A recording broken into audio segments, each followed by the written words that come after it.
Kevin said to me yesterday, oh, I think we've been watching the wrong goat. I think Aillish is gonna go first. And I was like, no, she won't. She's not ready. Come take a look at this udder.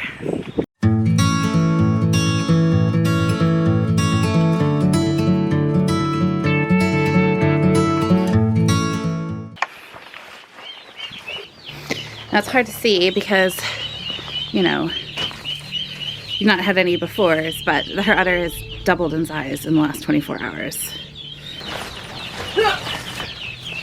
Still moves fast. The things that we are looking for, at least initially, in physical characteristics, is we are looking for her tail ligaments, which are just here. I'm not going to touch her yet, but right next to the tail, there's 2 round ligaments that sort of hold everything in place. They become loose. She's about to poo, the glamour. Just so that the baby has lots of room to move through. You can see that her tail head is sunken here, and that's a good sign that those ligaments are going. Another way to check is to give her a feel, and you should be able to feel around the tail head. The other thing we're looking at is her udder. Her udder will fill up. Now we have quite mixed, results with this as a sign. Sometimes goats fill up last minute. Sometimes they fill up weeks ahead of time. Because Aillish has filled up quite quickly, I wouldn't be surprised if she goes into labor today or tomorrow. So we had thought that kidding was going to start on the 15th of March, so we still had a few weeks. But I think that we're going to need to set up some kidding pens and get things ready to go, probably today and tomorrow. Which is not what I planned for today and tomorrow, but sometimes that's just the way that it goes. In terms of Aillish, what that means is that we are going to watch her every couple hours and keep her somewhere away from the other goats. She doesn't actually like the other goats, so it'll be fine. We'll just keep them one lot in the barn and one lot in the woodshed. And I'm gonna be milking a goat and a cow. I'm betting by Monday. Maybe sooner. I don't want to get my hopes up because I love baby goat season. I think one of the things that we have found over the years is that we definitely got much better at knowing the signs of when kidding and lambing is going to happen. Because I think initially you start looking at, every sign, kind of like when you have your own baby. Is this the first sign of labor? Is it, is she the goat, or is she acting different? Is her udder bigger? But as you get a bit more experience, you really see the sort of key signs that a goat is going to give birth soon. One of the things that we always do is begin to get into the habit of checking their tail heads every few days, every day, in the last sort of month before you think they're gonna kid. And that just gives you a sense of any changes that are happening. And the reason that you wanna start early is because you want, to know what your individual goat does. You want to know what your individual goat does because we have goats that they start to lose their ligaments really early, 6 weeks early. So again, it's Dasha and her line. So those are some of the sort of early signs. And then on the day, you're looking for other changes in behavior, pawing on the ground, just feeling really unsettled, maybe not eating. And again, it's up to you to know your specific animal. So about 2 seconds ago, Kevin came in and said, Aillish is gonna be giving birth this afternoon. And I said, no, she's not. I don't think it's gonna happen. And we laid a bet. 5 minutes later. 5 minutes later. 5 minutes later. So I have to cook all weekend. Oh my God, it's on Freya. Do you think she's gonna have twins? I don't know. Emmylou can get out. Okay, let Emmy go. She doesn't want to be here for us. So first comes the water bag. Oh. So you can kind of see in there, there's hooves, and the hooves are pointed the right way, and that means that there's a nose on top of it. It's very graphic.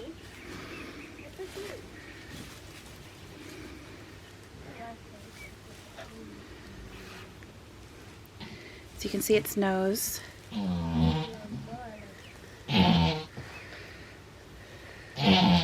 Oh, it's sore.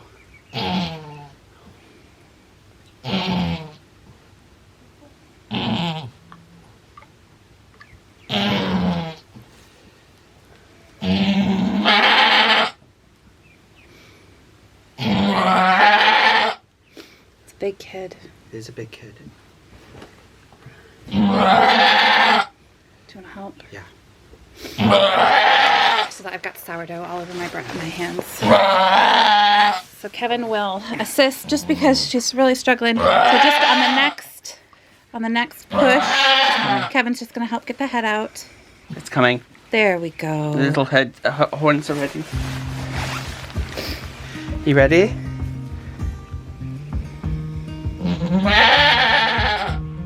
Get the other horn. It's a really good kid. It's alive? Generally speaking, labor progresses without needing any intervention. In fact, it's pretty rare that goats do need intervention.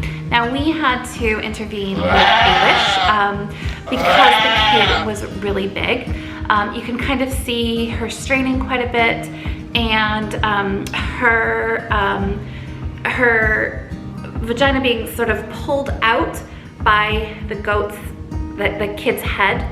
And that was because it actually had two little nubs of its horns, which can happen sometimes. It just got caught, so Kevin just needed to kind of flick it, her sort of vaginal opening just back behind her, the kid's head, and then the kid came out fine. She potentially could have passed it herself, but he was a really, really big kid, maybe the biggest we've ever had, and she's quite a small goat. And what we didn't want to happen was any sort of vaginal prolapse, and that's when the vagina is pulled with the kid, and essentially it kind of, because everything's quite loose, the vagina sort of folds inside out, or outside, yeah, inside out, and kind of can do some damage to her. So we didn't want that to happen, obviously, so Kevin intervened. The rest of it was absolutely textbook labor. There we go, that's better.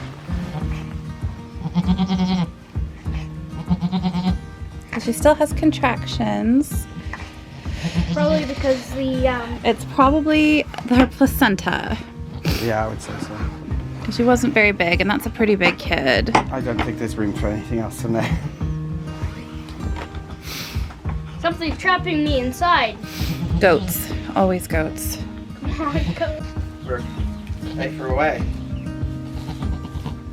You've got to eat a bit more bag. Dash. Dasher just wants food. Dasher trying to get into a bag.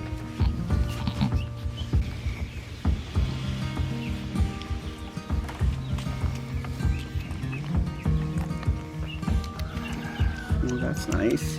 You like that.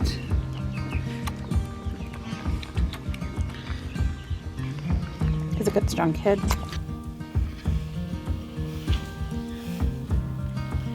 He's a very handsome little dude. Kidding is definitely the best part of the year for me. Baby goats are just so hilarious. They're just terrible as well. We actually call them baby jerks because they get into all sorts of trouble. But nothing really compares to a new baby running around and jumping on everything and getting into everything. This little boy, so it was a boy, we called him Wilbur, and he'll be castrated and he'll live out his days here. So yeah, he's a handsome little fellow doing really, really well.